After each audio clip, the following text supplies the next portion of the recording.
Setitik lalu, tak ada apa-apa. Tak bersuara, tak ada jejak. Radar spektrum penuh aktif. Jenderal Rusia memerintahkan, tapi sudah terlambat. Silo rudal mati. Komunikasi terputus. Bunker bergetar. Sesuatu baru saja menghantam. Tak terlihat, tak terdengar, tak terhentikan. Dan langit masih kosong. Rusia berebut untuk mengerti, tapi jawabannya tidak akan datang dari radar, bukan dari satelit. Jawabannya datang dari sejarah, bayangan dari masa lalu Amerika, dan bahkan bentuk yang lebih gelap dari masa depannya. Dua hantu baru saja terbang di atas langit Rusia. Salah satunya adalah pesawat B-2. Yang lainnya tidak pernah terkonfirmasi keberadaannya. Apakah Rusia baru saja menantang hantu yang salah? Selama beberapa dekade, Rusia memuja kecepatan, jangkauan, dan daya tembak mentah, mengejar angka tiruan dan hasil rudal, bukan hantu di langit. Tapi sesuatu berubah. Sekitar tahun 2010, bisikan-bisikan muncul di kalangan intelijen Rusia. Sebuah program baru Amerika Serikat, sebuah pesawat pengebom yang bisa terbang tanpa terdeteksi melalui sistem pertahanan apapun, menyerang jantung jaringan komando dan menghilang bahkan sebelum radar berkedip. Beberapa orang mengatakan itu adalah spesifikasi yang bocor. Yang lain menyalahkan citra satelit dari Groom Lake. Namun, kepanikan di Moskow itu nyata. Orang Amerika sedang membangun sesuatu di luar B-2, dan Rusia tidak punya jawaban. Jadi, mereka membangunnya. Dinamai PAK-DA, Kompleks Penerbangan Prospektif untuk Penerbangan Jarak Jauh. Segitiga hitam ini bukanlah mitos. Itu adalah respons. Sebuah pembom siluman yang dirancang untuk memburu langit yang sama yang telah didominasi Amerika Serikat. Ia membuang ledakan sonik Tu-160. Sebaliknya, ia merangkul siluman. Kulit penyerap radar subsonik dan sayap terbang yang tidak hanya terbang, tetapi juga menghilang. Hingga 30.000 kg kehancuran, rudal nuklir KH-102, rudal jelajah siluman KH-555. Dan rumor tentang kendaraan luncur hipersonik dalam muatan masa depan. Itu adalah muatan yang setara dengan B-2 Spirit milik Amerika, tetapi ditujukan kepada musuh Moskow. Inti dari pesawat ini adalah mesin ENK-65 yang dimodifikasi, sebuah evolusi dari pembangkit listrik Tu-160, yang dikerjakan ulang untuk efisiensi dan penyamaran inframerah. Dikombinasikan dengan sistem penghemat bahan bakar, perkiraan jangkauannya melebihi 12.000 km. Itu adalah perjalanan pulang pergi dari Moskow ke Hawaii. Namun, ini bukan hanya truk siluman untuk bom.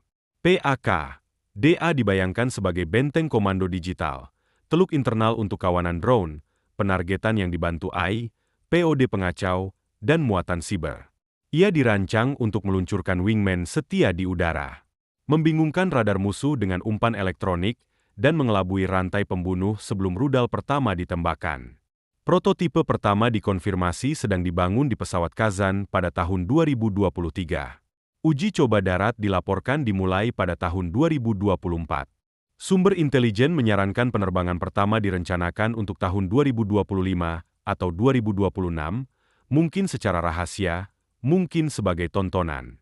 Proyek ini dipimpin oleh Tupolev dan didirikan dengan puluhan miliar rubel, lebih dari 1,5 hingga 2 miliar dolar Amerika Serikat.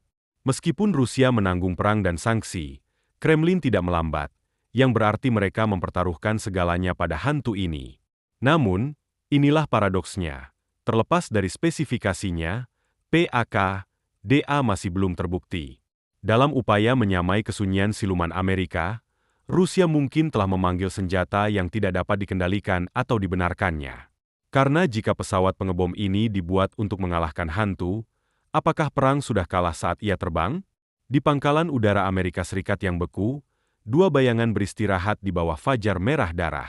Yang satu adalah legenda, yang lainnya adalah ramalan. B-2 Spirit berdiri tegak. Sayap terbentang di atas radar sepanjang 52 m yang menyerap presisi. Dengan biaya unit lebih dari 2 miliar dolar dan biaya operasional 130.000 dolar per jam terbang. Ini adalah pesawat pengebom termahal yang pernah dibuat dan yang paling ditakuti. Mesin kembarnya, F118G100 yang umumnya bertenaga listrik, masing-masing menghasilkan daya dorong 77 kN dengan jangkauan lebih dari 11.000 km tanpa pengisian bahan bakar, berkat tanker di udara. Ia menjadi tak terbatas secara global. B-2 membawa hingga 18.000 kg senjata internal, mulai dari bom nuklir B-61 dan B-83, hingga bom pandu presisi GBU-31, GBU-38, dan penetrator ordonansi besar GBU-57 yang menghancurkan bunker. Itu adalah bom seberat 13,6 ton yang dirancang untuk menembus 60 m beton bertulang atau 40 m batu yang dikeraskan. Hanya B-2 yang dapat membawa dua di antaranya sekaligus. Ia dapat naik hingga 15.000 meter, meluncur dengan kecepatan subsonik tinggi, dan menghilang ke dalam bayangan radar berkat desain sayap terbang dan kode siluman.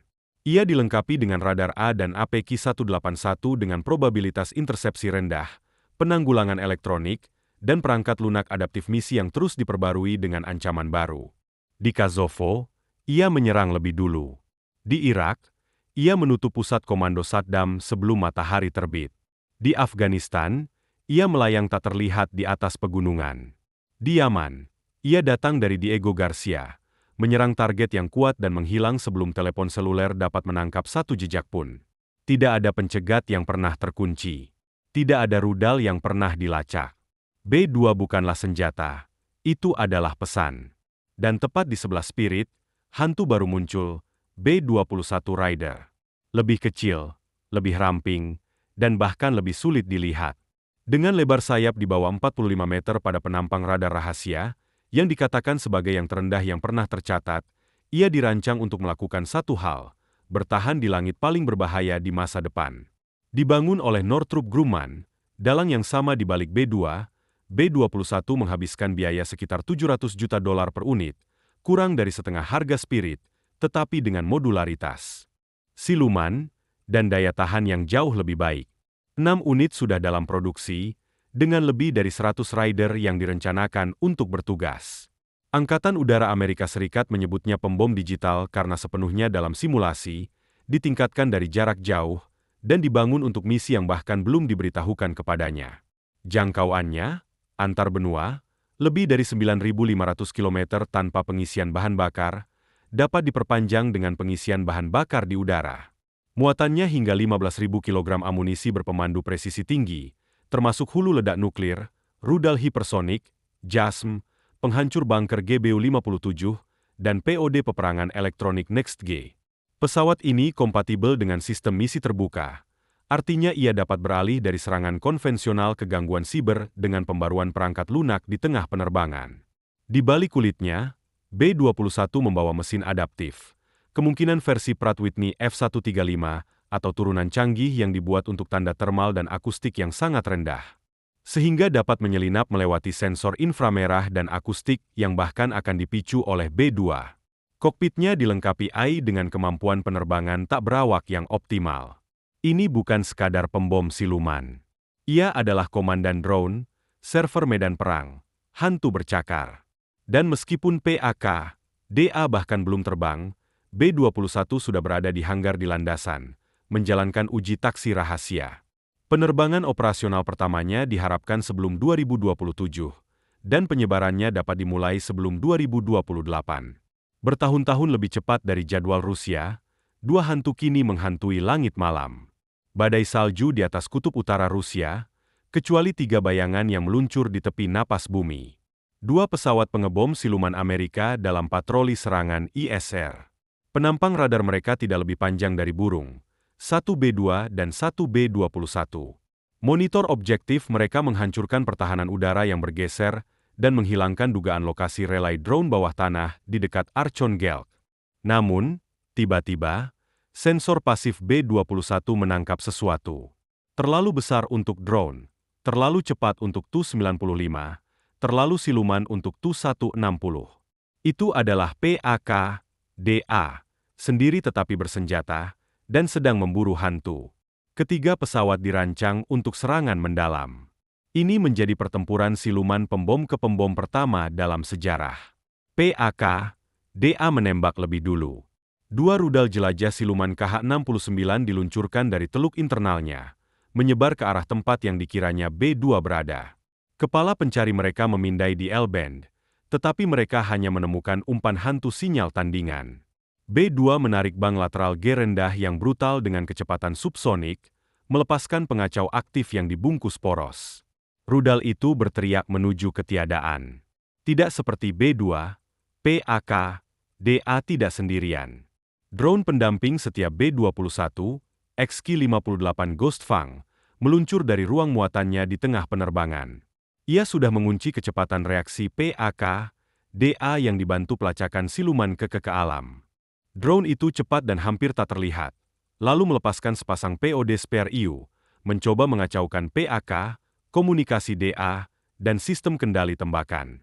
Di dalam kokpit Rusia, layar berkedip. Target hilang. B-2 mendekat hingga 80 km. Ia tidak memiliki senjata udara ke udara, tetapi ia juga tidak membutuhkannya. Ia menyebarkan umpan Malj yang meniru radar pesawat tempur berkecepatan tinggi, membanjiri pertahanan PAK, DA. Bersamaan dengan itu, B-21 berputar lebar dan turun, melepaskan peluncur udara IM-260 jet yang dimodifikasi dari rel internal yang dapat ditarik, dirancang untuk mencegat ancaman hipersonik. Rudal itu menjadi senyap inframerah, memanfaatkan data pasif dari F-35 dan tautan satelit di udara. Sementara Rusia meluncurkan prototipe dan model parade, Amerika Serikat mengerahkan armadanya. B-2 Spirit akan mendominasi malam. Terbukti dalam pertempuran sungguhan, B-21 kebal terhadap setiap radar yang pernah mencoba menemukannya. Kini, radar B-21 memasuki medan perang dengan tingkat siluman yang belum pernah terlihat sebelumnya. Koordinasi berbasis AI, drone wingman, kawanan tautan satelit, dan modul misi yang dirancang untuk beradaptasi di tengah penerbangan. Setiap tahun, PAK, DA tetap mendarat. Keunggulan Amerika semakin besar. Setiap detik ia tertunda, masa depan tiba, terselubung abu-abu radar. Apakah Anda percaya hantu itu ada? Jika iya, mari memberikan like, komen, dan subscribe. Terima kasih telah menonton. Sampai jumpa di video berikutnya.